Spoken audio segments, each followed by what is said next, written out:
अस्सलाम वालेकुम।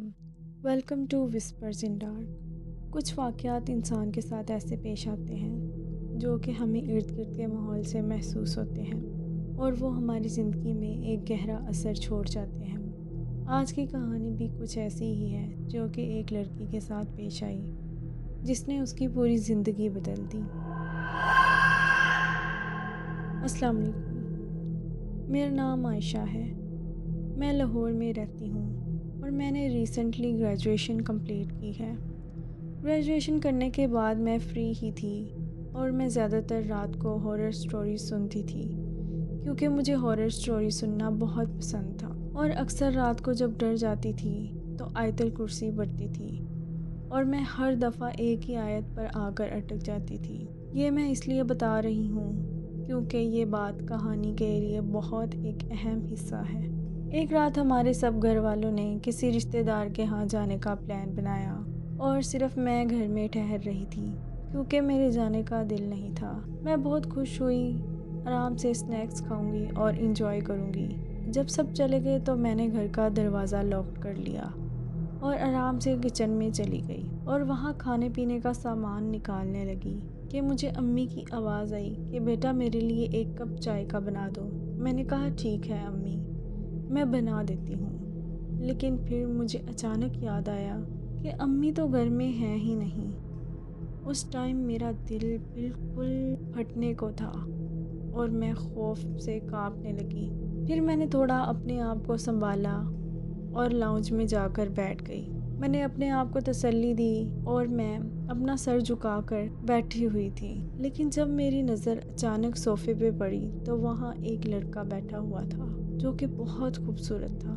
मैंने एकदम से उसको देखा तो घबरा गई, लेकिन मैंने खुद को मजबूत रखा। मेरे दिल में ये था कि घर के सब दरवाजे बंद हैं, तो ये फिर कौन है और कैसे अंदर आया। मैंने अपने अंदर हिम्मत को इकट्ठा किया और मैंने पूछा कि कौन हो तुम और अंदर कैसे आए। उसने बड़े एहतराम से मुझे आप कहकर मुखातिब किया और कहा कि आप मुझसे डरे नहीं। मैं दिल ही दिल में आयतल कुर्सी पढ़ रही थी, लेकिन उस पॉइंट पे आकर मैं दोबारा अटक गई। लेकिन जैसे ही मैं अटकी वो खुद आयतल कुर्सी पढ़ने लगा और उसने पढ़कर मुझ पे फूंकी और कहा कि मैं भी मुसलमान हूँ। जब उसने आयतल कुर्सी फूंकी तो मुझे बहुत सुकून महसूस हुआ और थोड़ा सा डर कम हुआ। फिर मैंने भी उसे आप कहकर मुखातिब किया।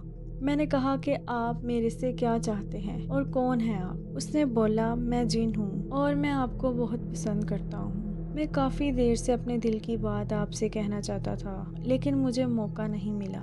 मैंने कहा कि एक इंसान और एक जिन कभी आपस में मिल नहीं सकते, तो लिहाजा मुझे मत तंग करें। लेकिन जैसे ही मैंने ये बोला तो उसकी आंखों में आंसू आ गए, लेकिन उसकी आंखें झुकी थीं, जो कि मुझे साफ वाज़ह नज़र नहीं आ रहे थे। वो जो कोई भी था देखने में बहुत खूबसूरत था। सफ़ेद रंग, 6 फीट का कद, मतलब हाइट भी बहुत अच्छी और बहुत खूबसूरत था। मैंने उसे बोला प्लीज़ यहाँ से चले जाओ।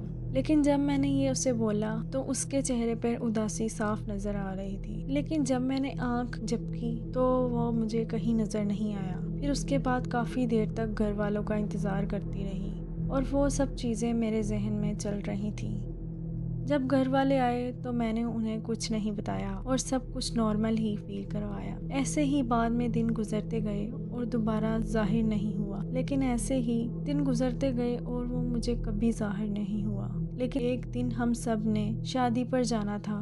वो शादी मेरे कज़न की थी। मेहंदी का फंक्शन था। जब हम वहाँ पहुँचे तो मेहंदी का फंक्शन शुरू हो चुका था। एक आंटी थी जो वहाँ मेरे साथ ज़्यादा ही पर्सनल हो रही थी, जैसे अक्सर शादियों में होता है। मुझे समझ आ गया कि ये मेरे साथ ऐसे क्यों बिहेव कर रही हैं और मुझे बहुत बुरा लग रहा था। तो मैं वहाँ से उठकर चली गई और सामने दूर एक चेयर पर जाकर बैठ गई। लेकिन जब मैं वहाँ बैठी तो उनका लड़का वहाँ पे आ गया, जो कि दिखने में बहुत ज़्यादा बदतमीज़ था। उसने हाथ में सिगरेट पकड़ी हुई थी और मेरे साथ ज़बरदस्ती बातें करने लगा, जो कि मुझे बिल्कुल भी अच्छा नहीं लग रहा था। मैं चाह रही थी कि ये यहाँ से चला जाए, लेकिन वो नहीं जा रहा था। फिर अचानक से जब मेरी नज़र पीछे पड़ी तो वही जिन शादी वाले कपड़ों में वहाँ खड़ा था। मैं उसे देखकर बहुत डर गई। लेकिन ये बात है कि वो जब भी आता था पहले से ज़्यादा खूबसूरत लग रहा होता था। लेकिन उस जिन ने फिर उसको बोला कि तुम्हारी हिम्मत कैसे हुई उसको तंग करने की। जब उसने ये बोला तो वो वहाँ से चला गया। लेकिन ये बात उस लड़के ने जाकर अपनी अम्मी को सब बता दिया कि इसका कोई बॉयफ्रेंड यहाँ आया हुआ है जिसने मुझे धमकाया है। फिर शादी तो गुजर गई लेकिन उस औरत ने पूरे खानदान में मेरे बारे में फैला दिया, हत्ता कि मेरे घर वाले भी मुझ पर यकीन नहीं कर रहे थे और मैं बहुत बेबस महसूस कर रही थी।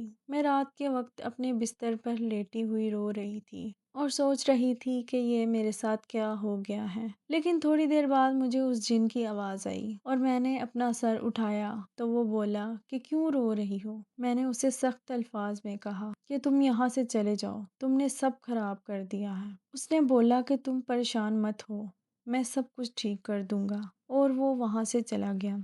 न जाने उसने ऐसा क्या किया। फिर कुछ दिनों के बाद उस औरत की कॉल आई और उसने हमारे घर वालों से माफ़ी मांगी और रिश्तेदारों को भी बताया कि वो झूठ बोल रही थी और उसके बेटे ने भी मुझसे माफ़ी मांगी। फिर सब कुछ ठीक तो हो गया लेकिन उसके बाद वो मुझे कभी कभी नज़र आता है और कभी कभी लगता है कि वो मेरे आसपास है। जब वो आता है तो मुझे हल्की सी ठंडक का एहसास होता है और एक मखसूस खुशबू फैल जाती है।